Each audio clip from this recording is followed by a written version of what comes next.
Police horse is abandoned for being covered in ticks, but when a poor boy approaches, the ending will break your heart.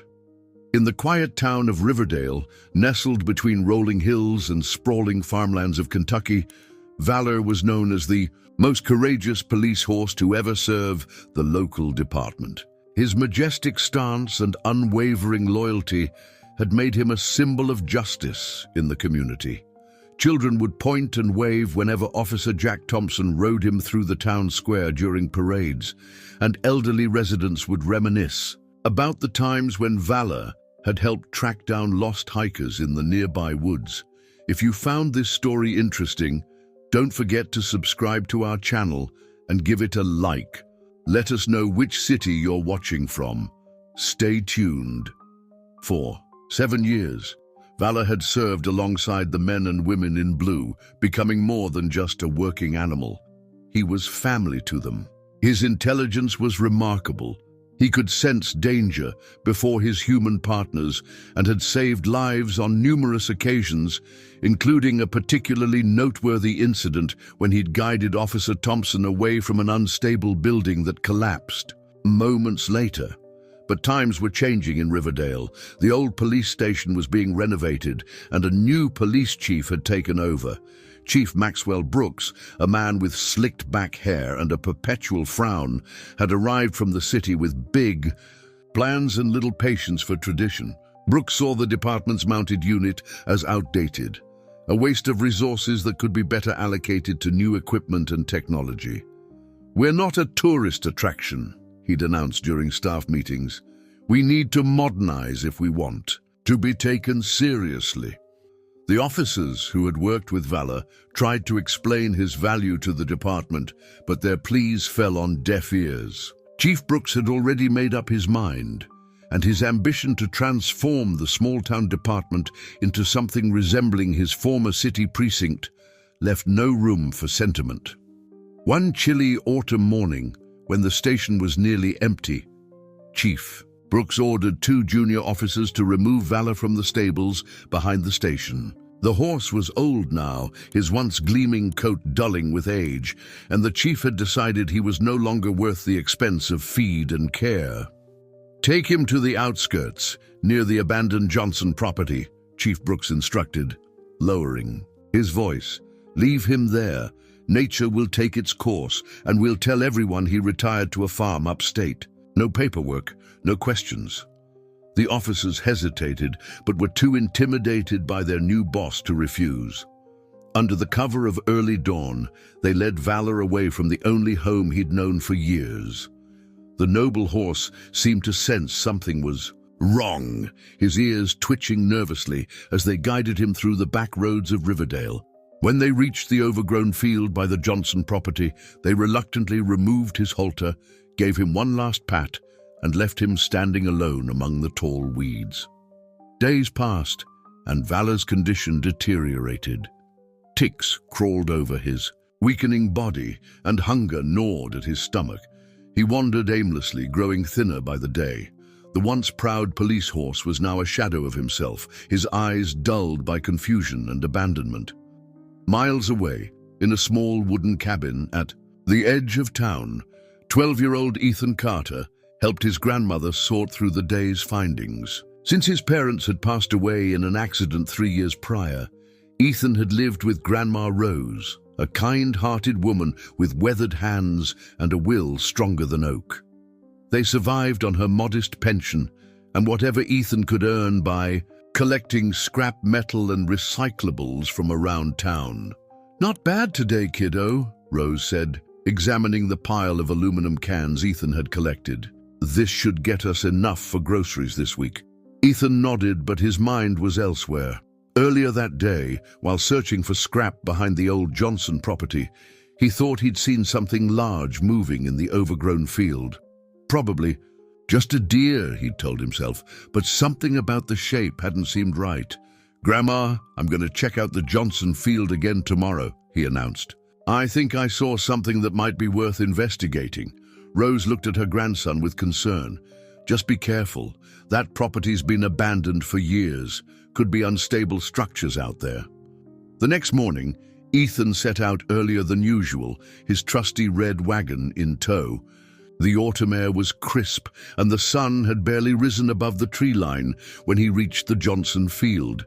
He pushed through the tall grass, following a faint trail that seemed to have been made by something large. And then he saw him. A horse, thin, dirty, and covered in ticks, lay beneath an old oak tree. The animal's breathing was labored, and he barely lifted his head when Ethan approached. But there was something dignified about him, even in his weakened state. Ethan dropped his wagon handle and slowly moved closer. "Hey there, big guy," he whispered, extending his hand cautiously. "What are you doing out here all alone?" The horse's eyes, though tired, seemed to ask for help. Ethan noticed faded marks on his flank, and as he gently brushed away some dirt, he realized what they were: the Riverdale Police Department insignia. This wasn't just any horse. This was Valor, the famous police horse he'd seen in town parades. "You're Valor," Ethan said incredulously. "What happened to you? Why are you here?" The horse nickered softly as if trying to respond. Ethan's heart raced as he assessed the situation. He couldn't leave Valor here to suffer, but he also couldn't bring a full-grown horse back to his grandmother's small cabin. They barely had enough food for themselves. Still, looking into Valor's trusting eyes, Ethan made a decision. "I'll be back," he promised, giving the horse a gentle pat. "Don't worry." Ethan raced home, his wagon forgotten in the field. He burst through the door, startling Grandma Rose, who was knitting by the window. "Ethan, what on earth?" "Grandma, I found Valor, the police horse. He's abandoned in Johnson's field, and he's sick and he needs help." Rose put down her knitting, her brow furrowed. "Slow down, child. What do you mean you found the police horse?" Between rapid breaths, Ethan explained what he'd discovered. Rose's expression grew increasingly troubled as she listened. "Something's not right about this," she said finally. "That horse is a town treasure. Why would they abandon him?" "I don't know," Ethan replied urgently. "But he needs water and food. Can we help him, Grandma? Please?" Rose was silent for a moment, calculating their meager resources in her head. They barely had enough for themselves, and caring for a horse would stretch them beyond their limits. But the alternative, leaving an animal to suffer, wasn't something she could live with. "We'll do what we can," she said finally. "Go get the old bucket from the shed. I'll see what food we can spare." That evening, Ethan returned to Valor with a bucket of water and a bag containing leftover vegetables and some stale bread. The horse drank weakly but gratefully. Ethan spent an hour carefully picking ticks off Valor's body, talking softly to him the entire time. "I don't know why they left you here," he said, his young voice filled with determination. "But I'm going to take care of you now. You're going to get better, I promise." As the sun began to set, Ethan reluctantly prepared to leave.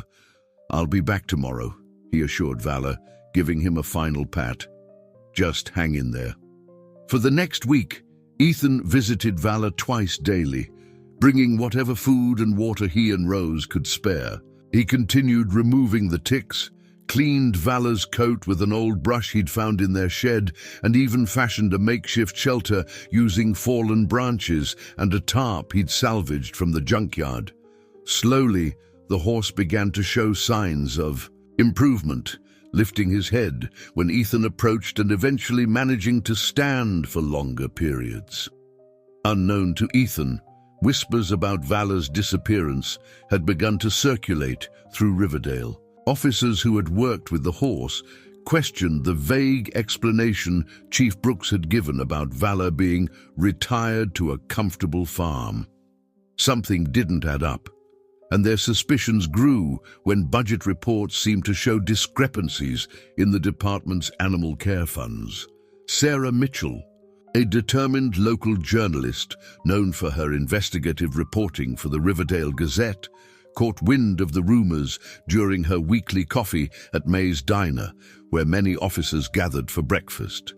Her interest peaked when she overheard, Two veterans of the force discussing their concerns in hushed tones. "There's no retirement farm," one of them muttered. "Brooks is hiding something." Sarah casually moved to a table closer to them, pretending to be engrossed in her notepad, while her ears strained to catch their conversation. This could be bigger than just a missing police horse, she thought.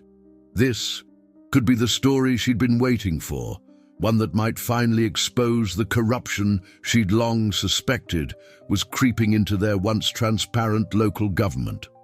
Sarah Mitchell had been waiting for a story like this since Chief Maxwell. Brooks arrived in Riverdale 6 months ago. Something about the man had always struck her as off.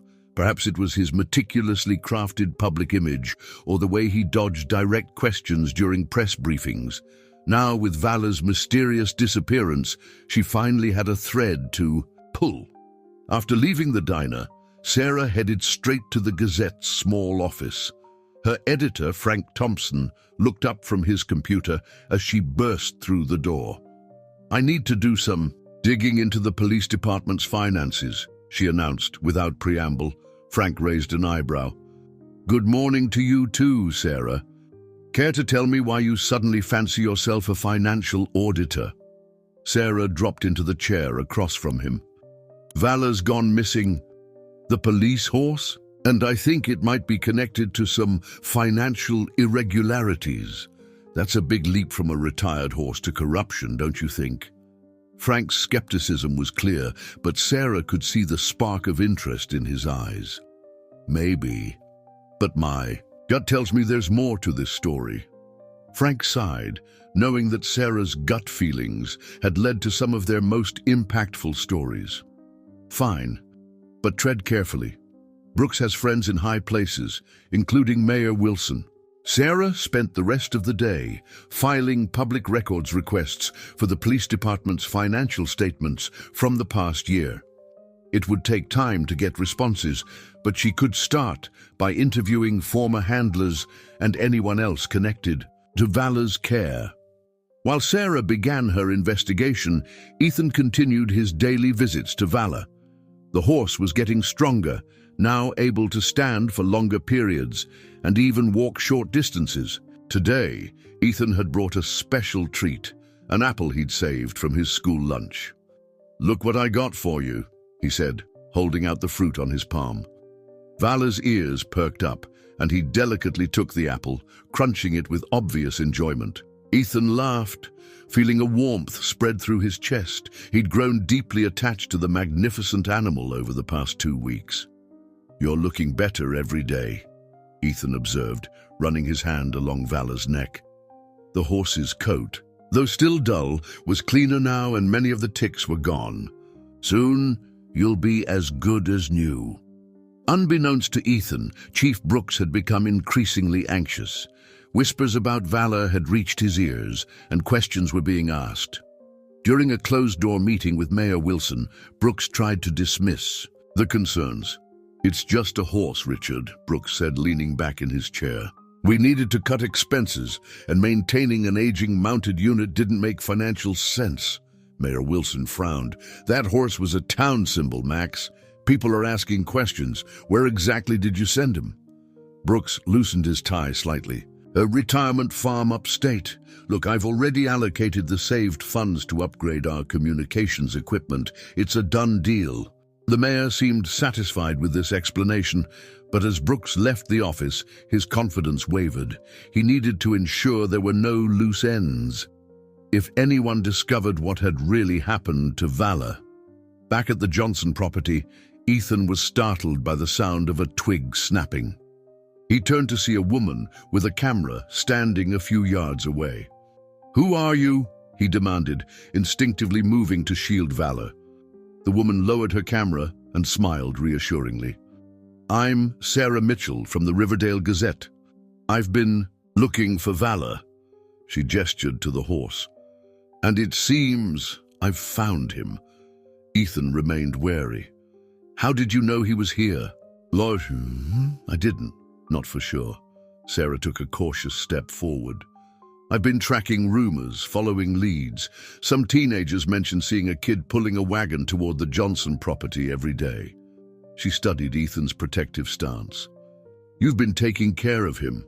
It wasn't a question, but Ethan nodded anyway. I found him about 2 weeks ago. He was sick, covered in ticks. Someone just left him here to die. Sarah's expression darkened. Do you mind if I take some photos? And maybe you could tell me everything you know. Ethan hesitated, unsure whether to trust this stranger. But something in Sarah's earnest gaze convinced him she genuinely cared about Valor's welfare.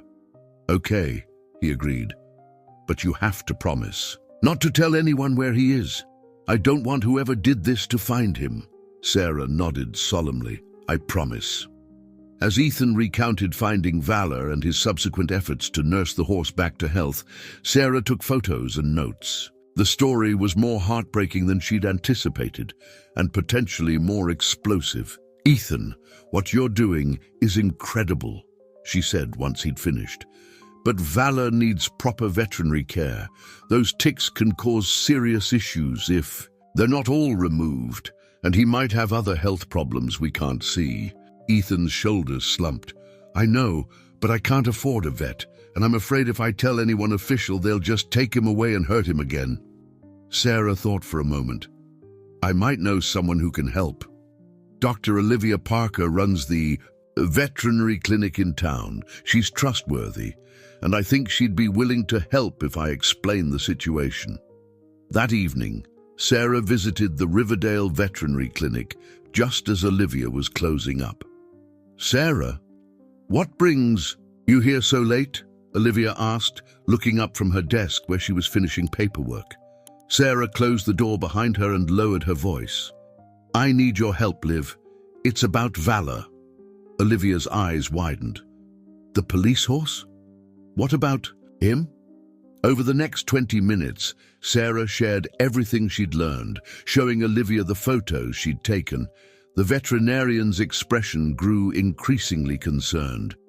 This is animal cruelty, Olivia said firmly. And if funds for his care were misappropriated, that's fraud. Exactly, Sarah agreed. But before we can prove anything, Valor needs medical attention. Can you help? Olivia didn't hesitate. Of course, but we need to be discreet. If Brooks is behind this, he won't take kindly to interference. The next day, Olivia followed Sarah to the Johnson property, her truck loaded with medical supplies. Ethan was waiting for them, his young face etched with worry. Is Valor going to be okay? He asked as soon as Olivia approached the horse. Let me examine him first, Olivia replied gently, setting down her medical bag. After a thorough examination, Olivia confirmed that while Valor was malnourished and had suffered from the tick infestation with proper care, he should make a full recovery. She administered medications, removed the remaining ticks, and left Ethan with supplies and instructions. You've done an amazing job, Ethan, she told him. Valor is lucky to have found you. Meanwhile, Sarah's investigation was progressing. Her public records requests had yielded interesting results. The police department's financial reports showed funds allocated for the care of multiple horses, even though Riverdale's mounted unit had consisted solely of Valor for the past 3 years. Even more suspicious, these allocations had continued, even after Valor's supposed retirement. They're ghost horses, Sarah muttered to herself as she pored over the documents in her apartment. Brooks has been padding the budget. She needed more evidence, but her instincts told her she was on the right track. Brooks was embezzling department funds, and Valor's abandonment was likely an attempt to cover up the scheme. Back at the police station, Officer James Miller, a veteran of the force who had worked closely with Valor for years, was growing increasingly suspicious of Brooks's evasive answers about the horse's whereabouts. When he asked for the address of the retirement farm to visit his old partner, Brooks had become defensive and changed the subject. After his shift, Miller met with several other concerned officers at a local bar, away from prying eyes and ears. Something's not right, Miller said, keeping his voice low. "I've been looking into retirement farms within a 100-mile radius. None of them have received Valor. Endin. And those budget reports don't add up," added Officer Diane Foster, who worked in administrative services. "Brooks has been approving expenses for multiple horses' care, but we haven't had multiple horses in years. We need to be careful." Miller cautioned. "Brooks has the mayor's ear, and we don't have enough evidence yet." "What if we could find Valor?" suggested another officer.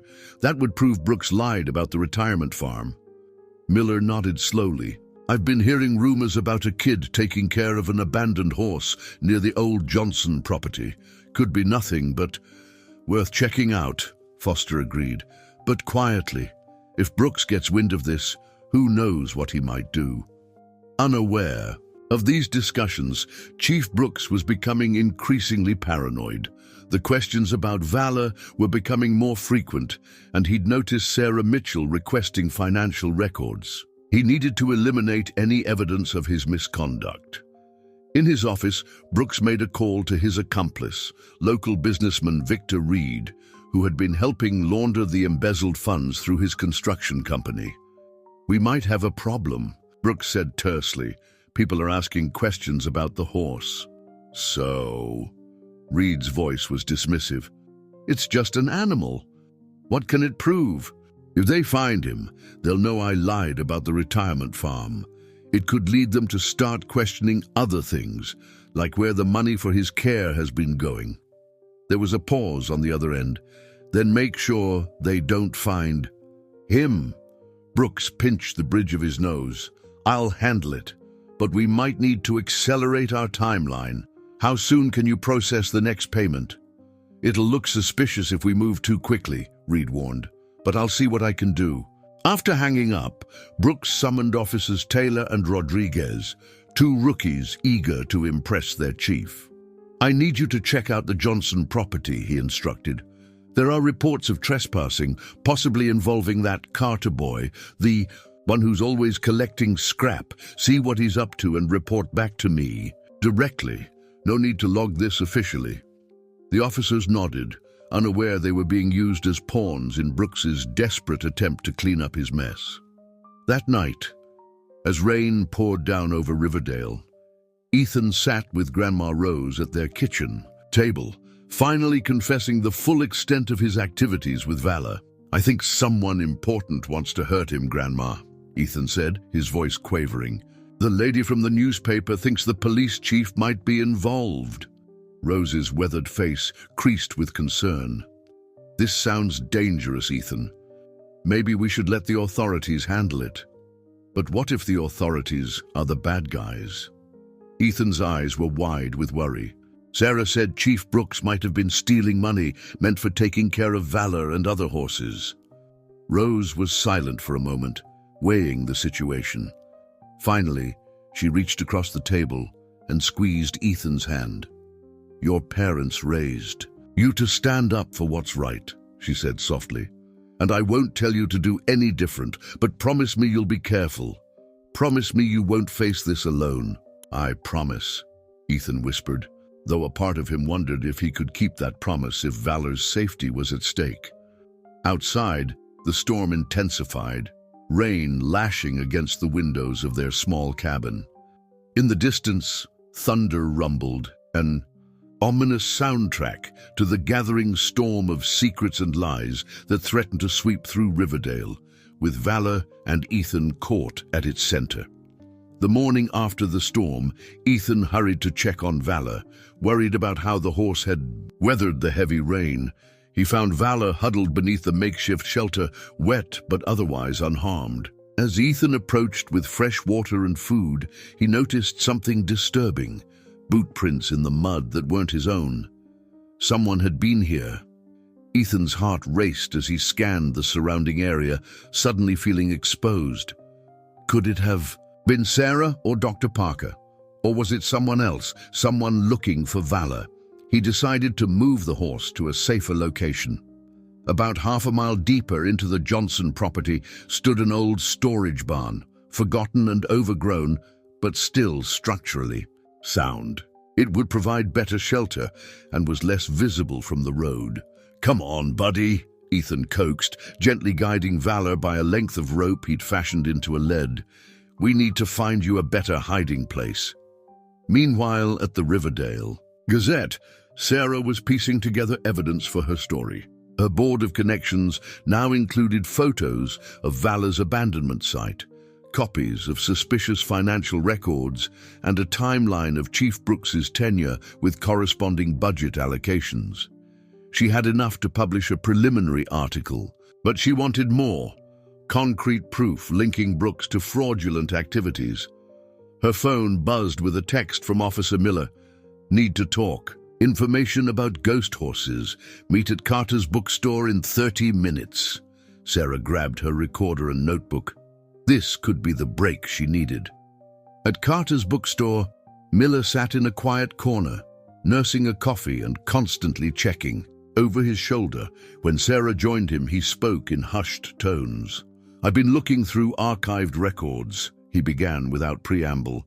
"Brooks has been claiming care expenses for 3 horses that were retired years ago, before he even arrived in Riverdale."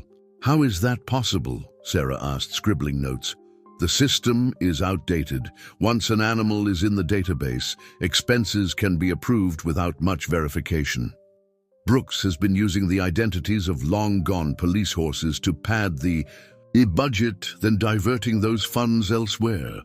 Can you get me those records?" Miller hesitated. "It's risky. Brooks has eyes everywhere, but..." He slid a USB drive across the table. "I made copies. Careful how you use this, Sarah. It could cost me my job." Sarah pocketed the drive. "I'll protect my source, but the public deserves to know the truth." As they parted ways, neither noticed Officer Rodriguez watching from his unmarked car across the street. At the veterinary clinic, Dr. Olivia Parker was reviewing Valor's medical notes when the clinic's receptionist announced an unexpected visitor, Chief Brooks himself. "Dr. Parker?" Brooks greeted with a thin smile that didn't reach his eyes. "Do you have a moment?" Olivia quickly slipped Valor's file under some paperwork. "Chief Brooks, what a surprise. What can I do for you?" Brooks settled into a chair, uninvited. "I'm following up on reports of an abandoned horse near the Johnson property. As the town's primary veterinarian, I thought you might have heard something." Olivia maintained a neutral expression, though her pulse quickened. "An abandoned horse? No, I haven't treated any strays recently. Have you checked with animal control?" "Yes, of course." Brooks studied her face intently. "It's just odd. Some officers spotted the Carter boy in that area. He appeared to be caring for an animal. Ethan Carter. He volunteers here sometimes. Loves animals. If he found a stray, I'm sure he'd report it properly." Brooks nodded slowly. "I'm sure. Well, if you hear anything, please let me know immediately. It could be a health hazard." After Brooks left, Olivia immediately called Sarah. "Brooks was just here asking about an abandoned horse. He mentioned Ethan by name. I think they're closing." Sarah cursed under her breath. "We need to move faster. I'm going to start writing the article today, but we need to get Valor to a secure location. If Brooks finds him before we go public..." "I have a friend with a farm outside county lines," Olivia suggested. "He could take Valor temporarily." "Perfect. Let's coordinate with Ethan." But reaching Ethan proved difficult. After moving Valor to the barn, he'd gone to school, unaware of the rapidly escalating situation in Riverdale. At the police station, Brooks received an update from Rodriguez about Miller's meeting with Sarah Mitchell. Furious, Brooks summoned Victor Reed to his office. "Mitchell is getting too close," Brooks fumed, pacing behind his desk. "And now I have officers turning on me." Reed watched him with growing concern. "Calm down, Max. What exactly does she know?" "Enough to cause problems. She's been asking about the ghost horses in our budget, and now Miller's feeding her information." Reed's face darkened. "Then we need to discredit her before she publishes anything, and find that damn horse." "I'm working on it," Brooks assured him. I've got men watching the Johnson property. If the horse is there, we'll find him." He paused, considering. And as for Mitchell, perhaps it's time to question her journalistic integrity. "No! What do you have in mind?" Brooks smiled coldly. "A little fire has a way of destroying evidence, doesn't it? Especially medical records that might prove animal neglect."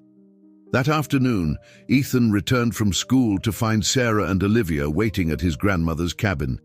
Rose had let them in after they explained the urgency of the situation. "They're looking for Valor," Sarah told him without preamble. "Brooks was at the clinic asking questions, and we think they're watching the Johnson property." Ethan's face paled. "I moved him this morning. There were footprints by the shelter." "Where is he now?" Olivia asked. "The old storage barn deeper in the property. It's hidden by trees, but it won't fool them if they're really searching." The adults exchanged worried glances. Rose, who had been listening silently, spoke up. "You need to get that horse somewhere safe tonight," she said firmly. "I may be old, but I know a conspiracy when I see one. That poor animal deserves better than being a pawn in some corrupt scheme." They formulated a plan. After dark, Olivia would bring her horse trailer to a service road behind the Johnson property. Ethan would lead Valor there, and they would transport him to Olivia's friend's farm outside Brooks's jurisdiction. As dusk approached, Sarah returned to the Gazette to work on her article, armed with the evidence Miller had provided. The office was empty, most staff having gone home for the day, perfect for the sensitive work she needed to do. Hours later, as she was deeply engrossed in writing, Sarah heard glass breaking in the back of the building. Seconds later, smoke began to fill the office. Fire! Sarah grabbed her laptop, the USB, drive, and her notes, rushing toward the exit. Through the thickening smoke, she glimpsed two figures fleeing the scene, but not before recognizing one of them as Officer Rodriguez. Outside, gasping for fresh air, Sarah called 911. As fire trucks raced to the scene, she made another call to Frank Thompson. "They just torched the office," she said, her voice shaking with both fear and rage. "Brooks is getting desperate. We need to publish what we have, now." Meanwhile, Ethan had arrived at the storage barn to find Valor agitated, as if sensing the danger approaching. Through gaps in the wooden walls, Ethan spotted flashlight beams sweeping the property. Officers were searching systematically, moving in a grid pattern that would eventually lead them to the barn. "We have to go now," Ethan whispered to Valor, his heart pounding. He tied a rope around the horse's neck and peered outside. The nearest searchers were still a few hundred yards away, facing the opposite direction. It was now or never. With a deep breath, Ethan led Valor out of the barn, staying low and using the trees as cover. The going was slow. Valor, though much improved, was still weak, and every snapping twig seemed deafeningly loud in the quiet night. They had almost reached the service road when a flashlight beam caught them. "Hey, stop right there!" a voice commanded. Ethan froze, terror gripping him. Then, in a moment that seemed to transcend their brief time together, Valor moved protectively in front of the boy. The horse that had served and protected for years hadn't forgotten his training. Despite his weakened state, Valor reared slightly, creating enough of a distraction for Ethan to pull him toward the tree line. The officer pursued, but as they reached the service road, headlights illuminated the scene. Olivia's truck and trailer had arrived just in time. "Hurry!" she called, jumping out to help load Valor into the trailer. The pursuing officer hesitated, momentarily blinded by the headlights. When his vision cleared, he was face to face with Dr. Parker. "Officer Taylor," Olivia said calmly, recognizing him. "What seems to be the problem?" Taylor looked conflicted, glancing between Olivia, Ethan, and Valor. He was one of the newer officers recruited by Brooks, but not fully indoctrinated into his corrupt ways. "Dr. Parker, what are you doing here?" His gaze shifted to Valor, recognition dawning. "Is that?"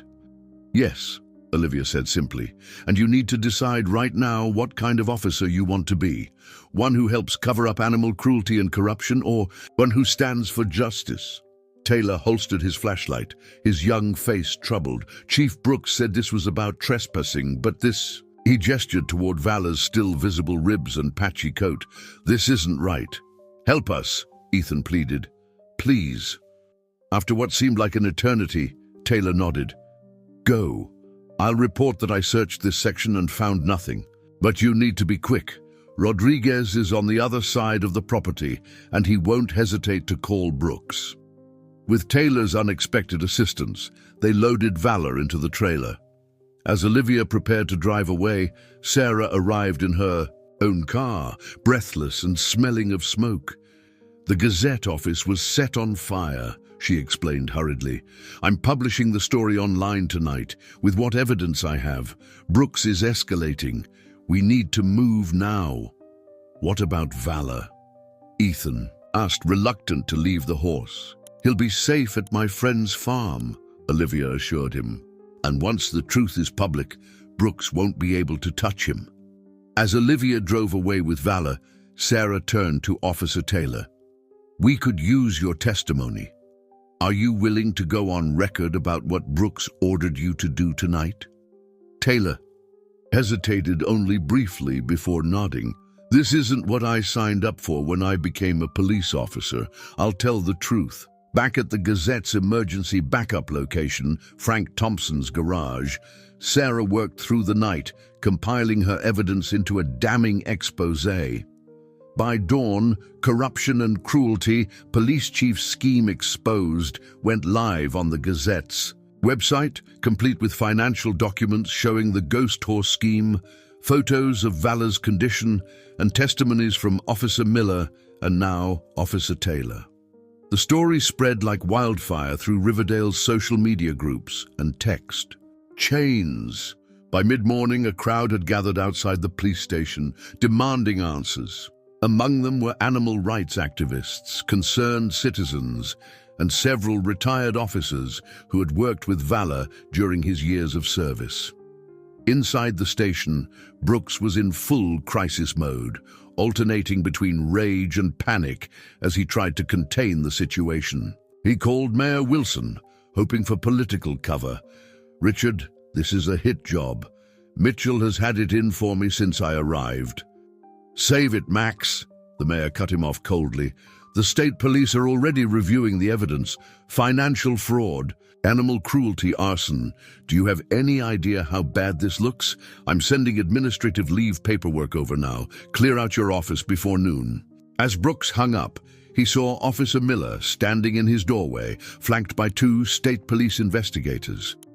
"Maxwell Brooks," one of the state officers began formally, "we need to ask you some questions regarding financial discrepancies in the department's budget and the alleged mistreatment of a police horse." Brooks glared at Miller, his face contorted with rage. "You'll regret this," he hissed. Miller remained stoic. "No, sir. The only thing I regret is not speaking up sooner." As the investigators began cataloging evidence from Brooks's office, word spread throughout Riverdale. Social media exploded with shares of Sarah's article, and local news stations picked up the story. The hashtag March Justice for Valor began trending in the region, with people sharing old photos of the majestic horse from parades and community events. At Olivia's friend's farm, Valor was settling into a clean, spacious stall with fresh hay and water. The horse seemed to sense he was finally safe, relaxing in a way Ethan hadn't seen before, but Valor's health remained precarious. The neglect and exposure had taken a serious toll. "The tick-borne infection has spread," Olivia explained to Ethan and Sarah after examining Valor thoroughly. "He needs specialized medication and continuous care. It's going to be expensive." Ethan's face fell. His and Rose's meager savings couldn't possibly cover such costs. Seeing his distress, Sarah placed a hand on his shoulder. "Don't worry," she assured him. "Riverdale takes care of its own. Once people learn what Valor has been through, they'll want to help. Sarah was right. As the story of Valor's abandonment and rescue spread, residents of Riverdale began organizing. A retired police officer started an online fundraiser for Valor's medical expenses. Local businesses donated portions of their proceeds. Children held bake sales and lemonade stands. The community that had once celebrated Valor now rallied to save him. 2 weeks after the explosive revelations, Riverdale was still reeling from the scandal. Chief Maxwell Brooks had been formally charged with embezzlement, animal cruelty, and destruction of property in connection with the fire at the Gazette. His accomplice, Victor Reed, facing similar charges, had turned state's evidence, providing investigators with detailed records of their scheme in exchange for leniency. The investigation had revealed the full extent of Brooks's corruption. For years, he had maintained budget lines for ghost horses, animals that had either passed away or been retired long ago, and diverted those funds to personal accounts and kickbacks. When questions about Valor began to surface, Brooks had panicked, ordering the horse's removal to eliminate evidence of his mistreatment and the corresponding financial fraud. At the temporary offices of the Riverdale Gazette, Sarah Mitchell was sorting through emails responding to her follow-up articles. Her exposé had thrust her into the national spotlight, with larger publications seeking to syndicate her work and offering her positions. But Sarah remained committed to Riverdale. There were still stories that needed telling here. Latest update on the fundraiser, Frank announced, stepping into her makeshift office. They've hit $22,000 for Valor's care. Not bad for a town this size. Sarah smiled, genuinely moved by the community's response. People care more than we sometimes give them credit for. Speaking of caring, there's a town hall meeting tonight about establishing an animal welfare oversight committee. Mayor Wilson is trying to salvage his reputation by leading the charge. I'll be there, Sarah promised. She had a personal stake in this now, not just as a journalist, but as someone who had witnessed firsthand the power of compassion in the face of cruelty. At Olivia's friend's farm, Ethan sat cross-legged in the fresh hay beside Valor. The horse's condition had been touch and go for several days, the infection from the ticks causing high fevers and weakness. Ethan had spent every moment he could at the farm, reading to Valor from his school books, talking to him about his day, and simply being present. He seems stronger today, observed the farm owner, Ben Marshall, a retired veterinary technician. His eyes are brighter. Ethan nodded eagerly. He ate all his breakfast, and he stood up without help. Ben smiled at the boy's dedication. You know, in all my years working with animals, I've never seen a bond form so quickly. He trusts you completely. He saved me too, Ethan said quietly. Before Valor, I was just the weird kid who collected junk. Now people look at me differently. Indeed, Ethan's status in Riverdale had transformed overnight. From a marginalized child living in poverty with his grandmother, he had become something of a local hero. His courage in standing up to authority and his unwavering commitment to Valor had inspired many. Teachers who had previously overlooked him now praised his character. Classmates who had once teased him now asked eagerly for updates on Valor's condition. Even more significant were the practical changes. The fund for Valor had expanded to include a scholarship for Ethan's future education. Local businesses offered Rose better paying work than her previous cleaning jobs. Their small cabin was repaired by volunteers, fixing the leaky roof and drafty windows. Grandma Rose watched these developments with a mixture of gratitude and cautious optimism. Don't let it change you, Ethan, she advised one evening as they walked home from the farm. All this attention, it can turn a person's head. I won't, Ethan promised. I just want Valor to get better. Rose studied her grandson's earnest face. Your parents would be so proud of you. Standing up for what's right isn't always easy, especially when powerful people are doing wrong. The Mention of his parents brought both warmth and sadness to Ethan's heart. He missed them terribly, but somehow caring for Valor had eased that ache. Perhaps because it gave him purpose, or perhaps because it connected him to something larger than himself, a legacy of compassion that his parents had instilled in him. At the town hall meeting that evening, the gymnasium of Riverdale High School was packed to capacity. Mayor Wilson, fighting for his political survival after the revelation of his close ties to Brooks, had organized the gathering to address the scandal and propose reforms. "The events of recent weeks have shaken our community's trust," the mayor began, his voice amplified through the sound system. "As your mayor, I take responsibility for the oversight failures that allowed such corruption to flourish." Murmurs rippled through the crowd. Many felt the mayor was equally culpable, having turned a blind eye to Brooks's suspicious activities for months. "Moving forward," Wilson continued, sensing the skepticism, "I am proposing the establishment of an independent animal welfare oversight committee with real authority to inspect facilities and review budgets related to service animals." Sarah, sitting near the back with her notebook, jotted down observations. The mayor's proposal seemed substantial, but she wondered about implementation.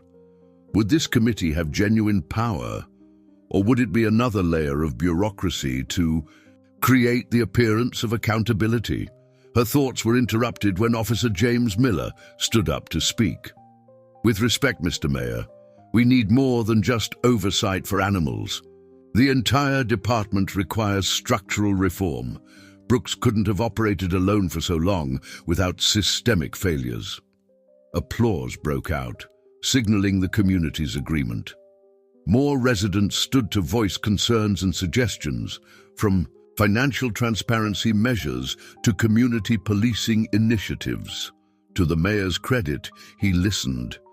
Whether motivated by genuine remorse or political survival instinct, Wilson committed to a comprehensive reform package. By meeting's end, a clear path forward had emerged, with working groups established to address specific areas of concern. As people filed out of the gymnasium, Sarah noticed Ethan and Rose slipping away quietly. Despite his new prominence in town, Ethan remained shy about public attention. Sarah understood. Some people performed acts of courage not for recognition, but simply because their moral compass pointed them toward action. The following morning brought unexpected news. Olivia called Sarah early, her voice tight with worry. "Valor's taken a turn, the infection's causing complications. We're doing everything we can, but..." Sarah's stomach dropped. "How's Ethan taking it?" "He doesn't know yet. I wanted to prepare you first, since your article update is due today, and frankly, I'm not sure how to tell him." After hanging up, Sarah sat at her desk, staring at her computer screen. The follow-up piece she'd planned, highlighting Valor's recovery and the community's response, would need revision. But more important was Ethan. The boy had invested so much of himself in saving Valor. How would he handle this setback? Sarah found Ethan at school, arranged to speak with him privately, and gently shared Olivia's update. His face crumpled briefly before hardening with determination. "I need to go to him," he said simply. Sarah drove Ethan to the farm, where they found Olivia and Ben administering emergency treatments to Valor. The once proud horse lay on his side, breathing heavily, his eyes clouded with fever.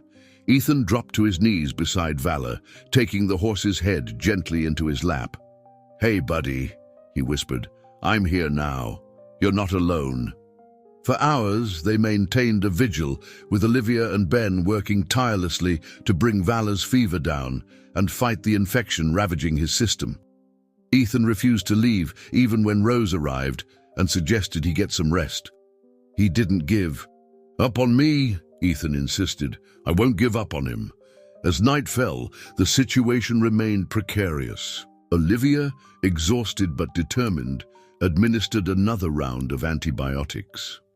"This is our best shot," she told them quietly. The next few hours will tell us if he's strong enough to pull through. The night stretched on, each minute feeling like an hour. Ethan spoke continuously to Vala, recounting stories of his parents, sharing his dreams for the future, promising adventures they would have together once Vala was well.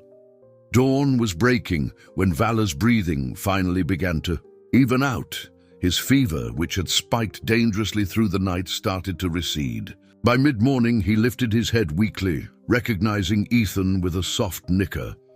"He's turning the corner," Olivia confirmed, relief evident in her voice. "It's not over yet, but he's fighting."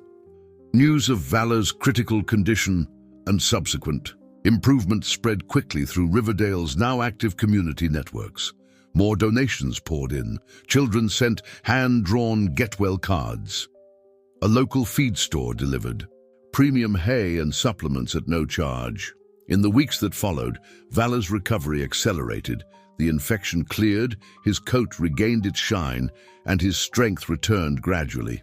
Ethan continued his daily visits, now accompanied by various community members who had taken an interest in Vala's welfare. Meanwhile, the investigation into Brooks and Reed expanded, revealing connections to other corrupt officials in neighboring counties. Sarah's reporting on these developments earned her a state journalism award and cemented her reputation as a fearless advocate for transparency. The reforms promised at the town hall meeting began to take shape.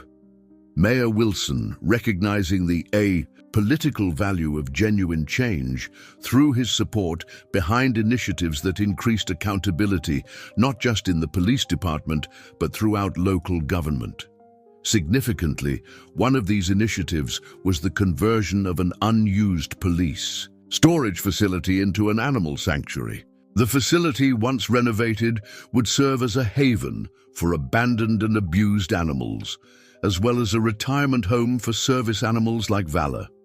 As summer arrived, bringing warm breezes and longer days to Riverdale, plans for the sanctuary's opening ceremony were finalized.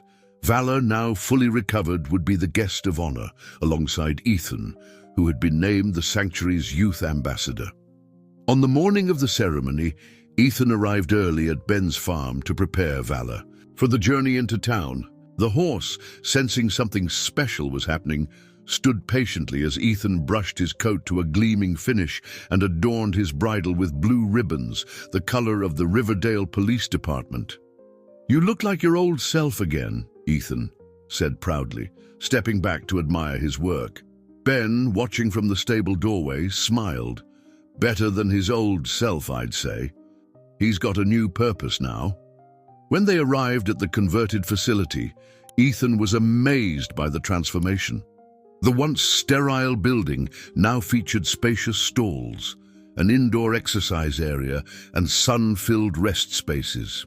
Outside, fenced pastures stretched invitingly, and a small pond reflected the clear blue sky. A crowd had gathered for the opening. Townspeople, officials, media, and notably several retired police officers who had worked with Vala during his service years. When Ethan led Vala from the trailer, a spontaneous cheer erupted. Mayor Wilson stepped forward, microphone in hand.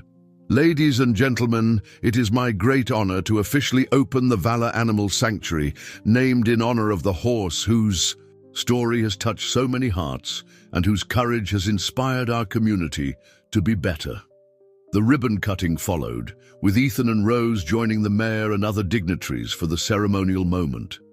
As cameras flashed, Vala stood tall beside Ethan, his posture once again reflecting the dignity that had made him a beloved figure in Riverdale. After the formal proceedings, people mingled in the sanctuary grounds.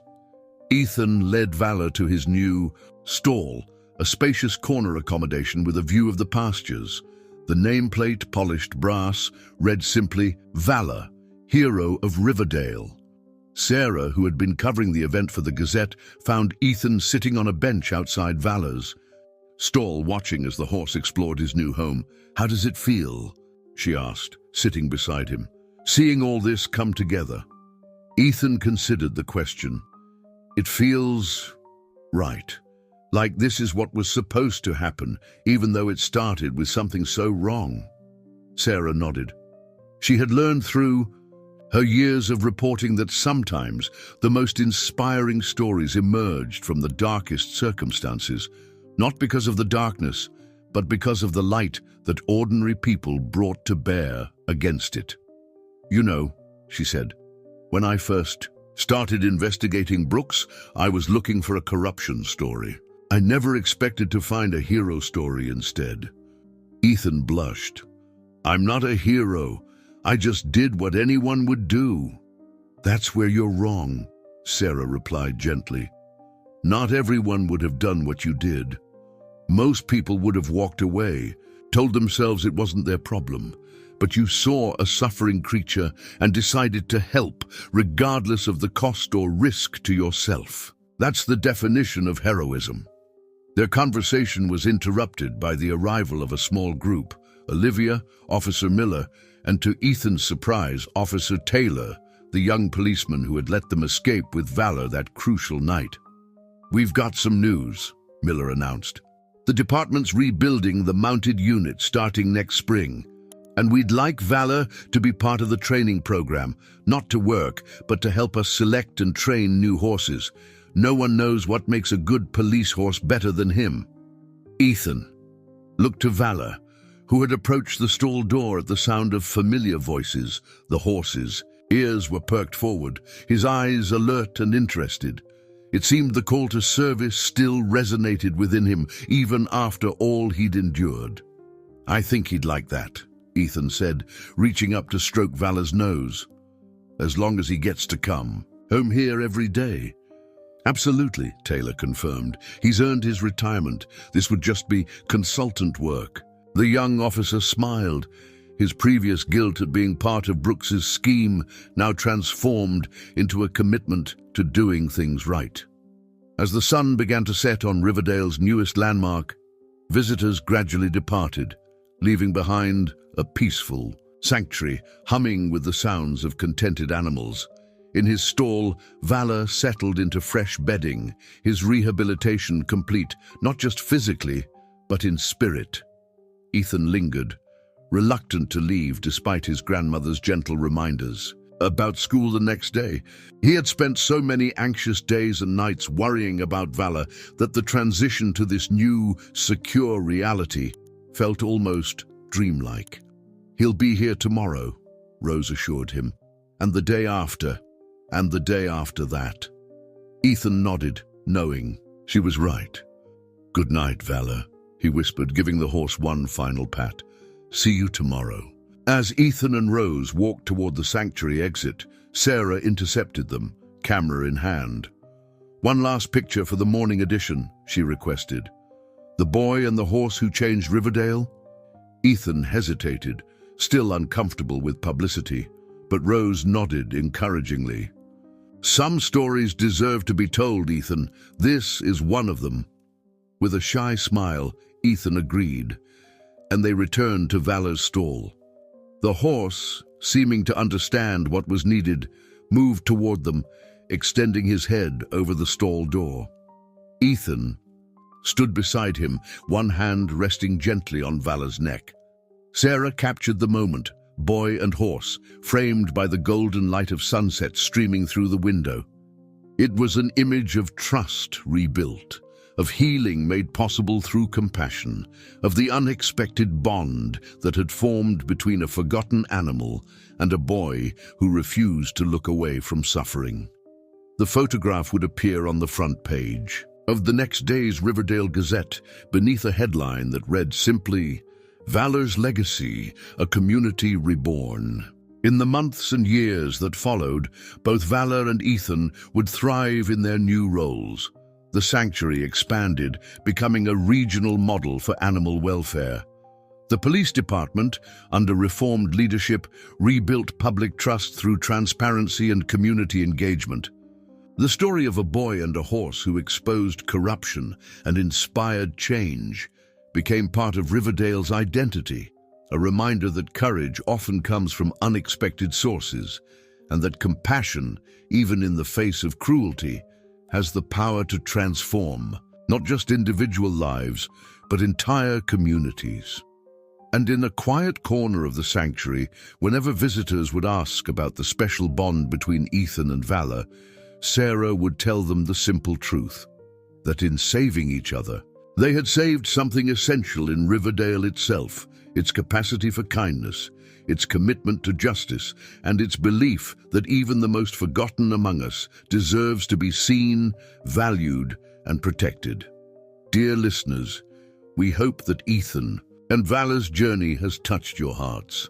Their story reminds us that even in the darkest times, compassion and courage can spark incredible change. To continue this emotional journey, we've prepared a special playlist with equally captivating stories about unexpected heroes and the bonds that transform communities. Find it by clicking on the link to your left. If you enjoyed this story of redemption and hope, please don't forget to subscribe to our channel and give this video a thumbs up. Every day, we bring unique narratives that explore the complexity of life and the power of human connection. From tales of unlikely friendships to stories of ordinary people facing extraordinary challenges, our content aims to inspire and move you. We'd love to hear your thoughts in the comments section below. What moment in Ethan and Vala's story resonated with you the most? Do you have similar stories of animal rescue or community transformation to share? Your experiences and reflections enrich our storytelling community. Stay tuned for our upcoming content, where we'll continue exploring the remarkable capacity of the human spirit to overcome adversity and create positive change. Until next time, remember that sometimes the greatest heroes are those who simply refuse to look away when others are suffering. Thank you for joining us on this journey through Riverdale with Ethan and Vala. We'll see you in the comments.